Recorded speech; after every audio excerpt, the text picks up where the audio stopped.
Hi friends, ఈరోజు మీకోసం మళ్ళీ గారెలు చూపిస్తున్నాను. గారె ప్లస్ వడ అంటారు కదా, ఈ వడలు ట్రై చేయండి. అసలు చాలా బాగుంటుందండి.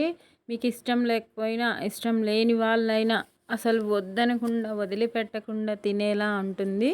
నేను మార్నింగ్ బ్రేక్ఫాస్ట్లోకి చేశాను, ఈవినింగ్ స్నాక్లా అయినా తినచ్చు. సూపర్గా ఉంటుంది, ట్రై చేయండి. చూడండి ఎంత బాగుందో, చూడటానికే టెక్స్చర్ చూస్తేనే బాగుంది కదా, నోరూరిపోతుంది కదా. ఇప్పుడు ప్రాసెస్ చూద్దాము. ఇంకా నేను హాఫ్ కేజీ పొట్టు మినపప్పు, పావు కేజీ పెసరపప్పు, పొట్టు పెసరపప్పు, ఈ రెండు కలిపి రాత్రంతా నానబెట్టేసుకున్నాను.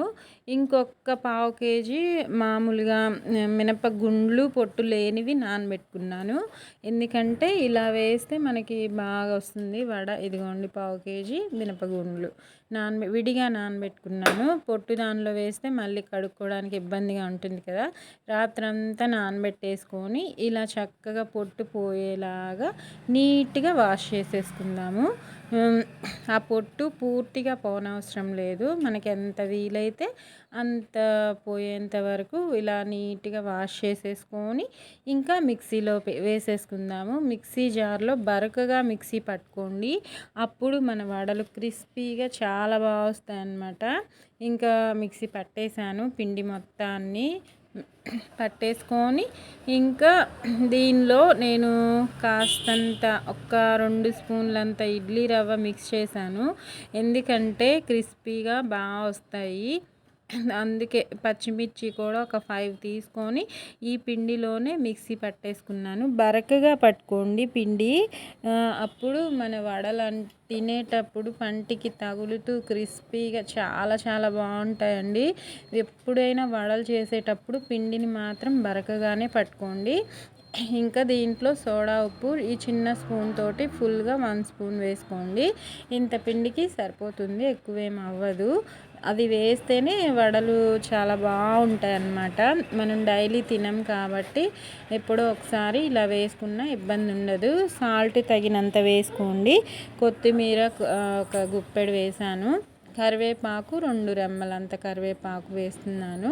మీరు మీ టేస్ట్కి ఇష్టపడితే వేసుకోండి, లేకపోతే అవసరం లేదు. ఉల్లిపాయలు ఒక 3 చిన్న చిన్న పీసెస్గా చేసుకొని కట్ చేసుకొని వేసుకొని చక్కగా పిండిని ఇలా అన్నీ కలిసేలాగా ఈవెన్గా కలిపేసుకొని ఒక 1 అవర్ పాటు పిండిని పక్కన పెట్టేసి రెస్ట్ ఇద్దాము. అప్పుడు పిండి బాగా ఫర్మెంట్ అయ్యి మన వడ వేసేటప్పుడు సూపర్ యమ్మీగా వస్తుంది.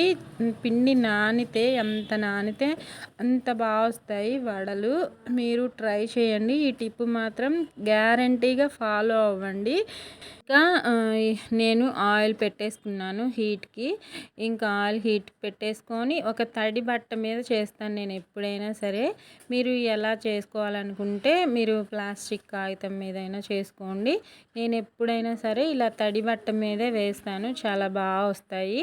ఇలా అన్నీ చక్కగా పల్చగా వేసుకుంటే మనకి క్రిస్పీగా వస్తాయి, కాస్త మందంగా వేసుకుంటే సాఫ్ట్గా ఉంటాయి అన్నమాట. మా ఇంట్లో వాళ్ళు ఎక్కువగా పల్చగానే ఇష్టపడతారు, క్రిస్పీగా ఉంటేనే. అందుకే నేను పల్చగా వేసుకుంటున్నాను. మీకు ఎలా వీలైతే అలా వేసుకోండి.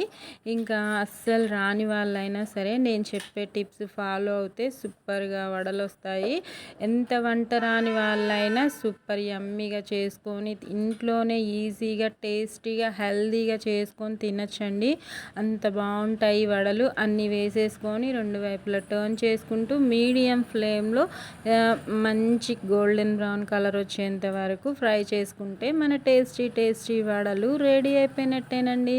మీరు కూడా ఒక్కసారి ఇలా ట్రై చేయండి. మీకు ఎలా వచ్చిందో కామెంట్లో పెట్టండి. నా వీడియో వడలు నచ్చితే లైక్ చేయండి, షేర్ చేయండి, కామెంట్ పెట్టండి, సబ్స్క్రైబ్ చేసుకోండి. చూడండి ఎంత బాగున్నాయో. ఇంకా అలానే మిగిలిన పిండి మొత్తం వేసేసుకున్నాను. చూడండి ఎంత బాగుందో. చెయ్యి కాలిపోతుంది, వేడిది పట్టుకుంటున్నాను కదా.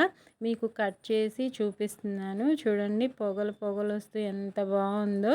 మీరు కూడా ట్రై చేయండి ఫ్రెండ్స్. ఇంట్లోనే easy and tasty food, healthy food. మీకు నచ్చితే లైక్ చేయండి, నా ఛానల్కి సపోర్ట్ చేయండి. Bye friends, take care.